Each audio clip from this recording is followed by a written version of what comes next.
Hari ini kan Bang Hotman sendiri tidak hadir Bang, katanya hadir di Bang, seperti apa nih Bang? Ya, saya sebetulnya berharap Hotman itu datang.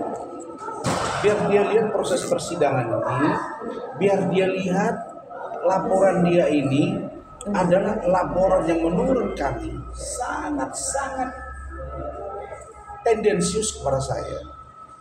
Tetapi karena kasus ini berlama-lama, dia diuntungkan di satu pihak. Kenapa? Karena si Iklim Hakim mengatakan tidak pernah memberi kuasa ke saya dan tidak pernah merasa dilecehkan. Di situ keuntungannya, walaupun kita menduga-duga something di antara mereka setelah ada respon dengan saya.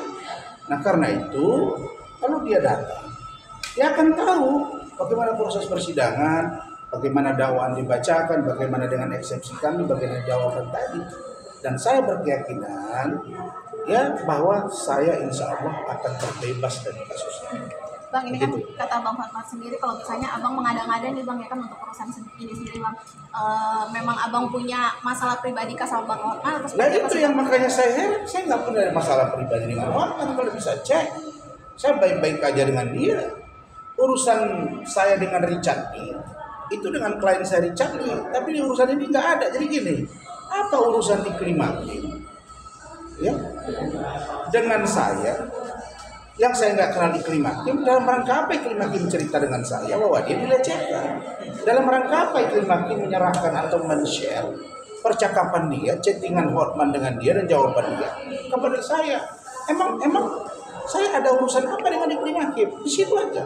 Saya bukan tetangga Iklim Hakim, saya bukan teman Iklim Hakim, saya juga bukan pacar Iklim Hakim, dan saya nggak kenal Iklim Hakim. Tapi dia waktu itu mulai muncul ke permukaan, diduga ada berita-berita terkait dengan dia udah mulai viral. Terus saya dihubungi oleh, saya udah lupa siapa orang. Lalu kita komunikasi, wajar kan kita komunikasi. Baru kita berdiskusi, dan dia sampaikan bahwa dia dilecehkan.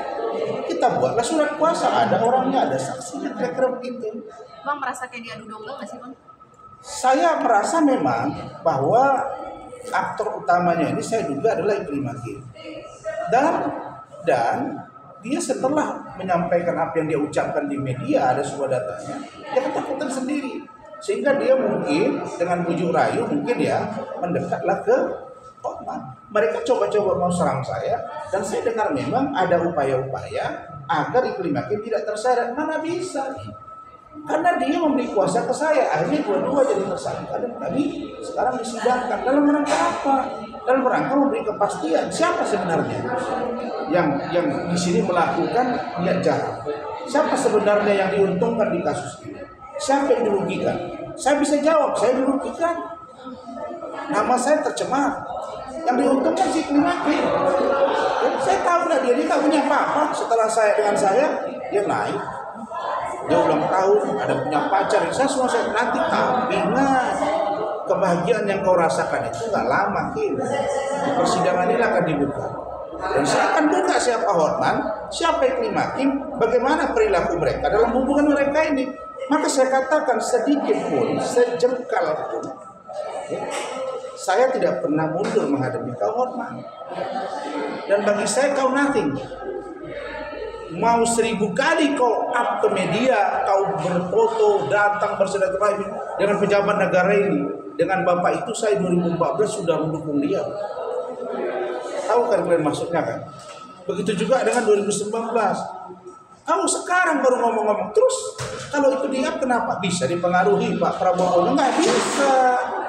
Apa buktinya? Hotman kemarin menangani kasus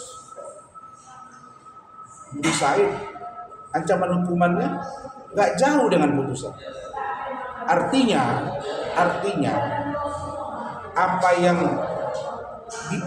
seolah-olah dia kuat akan didengar ini, dia mau mencoba mempengaruhi opini publik, nggak jalan karena hukum adalah hukum. Dan saya percaya Pak Prabowo, Pak Hashim, Mas Gibran, jajaran kabinet nggak akan bisa dipengaruhi walaupun ada banyak foto video yang di-up ke media.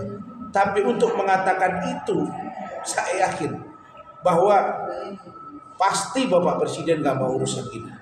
Pak Presiden tahu bahwa hukum harus tegak lurus, gak bisa diintervensi. Walaupun saya tidak bisa pastikan bahwa Hotman menyampaikan itu kepada Bapak Presiden. Saya yakin juga dia tidak akan berani dan juga tidak akan didengar.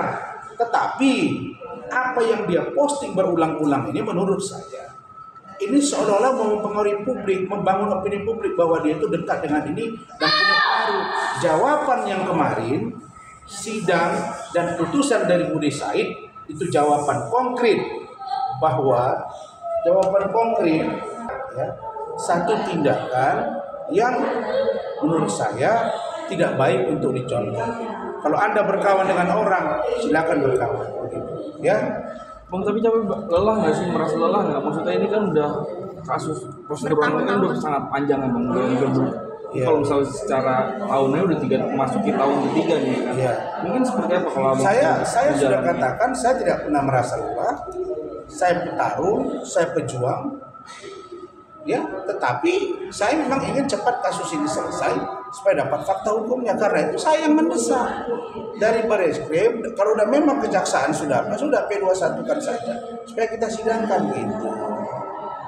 Tapi Bang merasa nggak sih ini sebenarnya masalah kecil ya? Sebenarnya ini masalah kecil, sepele. Satu bilang dia tidak pacaran, belakangan bilang pacaran. Satu bilang dia dilecehkan, belakangan dia bilang nggak dilecehkan.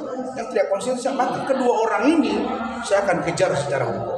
Kan saya sudah bilang sama beliau, saya tidak pernah takut dengan siapapun kecuali Allah. Saya menghargai, iya, menghormati orang, iya. Tapi kalau orang itu kurang ajar, saya akan kejar. Jadi nggak usah Hotman cerita A, cerita B, nggak ada. Dan saya sudah tahu kok kadar kualitas dia. Nanti kalian dengar sendiri ketika persidangan, dia akan dihadirkan. Lihat nanti perdebatan itu ada Iklim Hakim, ada dia, ada saya. Apa? Ini bukan masalah kemampuan atau public speaking yang bagus saja, tapi juga bagaimana kita saling membuktikan bahwa kau tuh begini, dia juga akan kau tuh begini, pasti akan begitu ke saya. Masing-masing akan memberikan argumennya, dan saya menunggu waktu yang itu. Tapi saya berharap memang putusan setelah 2 minggu lagi dikabulkan. Tapi kalau tidak dikabulkan, saya pasti akan jalan ke sana. Untuk pertempuran itu kita sudah sangat siap. Artinya kalau udah seperti ini kan berarti orang sedikit banyak akan berpikir bahwa memang Barasman di sisi ini benar ya gitu. Iya. Cuman bagaimana Bang melihat yang namanya hukum itu kan terkadang bisa diputarbalikkan. Saya tahu Mungkin bahwa punya bukti-bukti yang saya percaya hakim, apalagi hari ini makanya saya serahkan tadi ke majelis hakim dan jaksa bahwa Pak Sunarto, Ketua Mahkamah Agung yang baru, luar biasa. Saya kira beliau itu sosok pimpinan lembaga yudikatif yang luar biasa, rendah hati dan tidak banyak yang nego-nego. Tidak mau dilayani. Dia maunya menjalankan tugas. Dia benar-benar strict.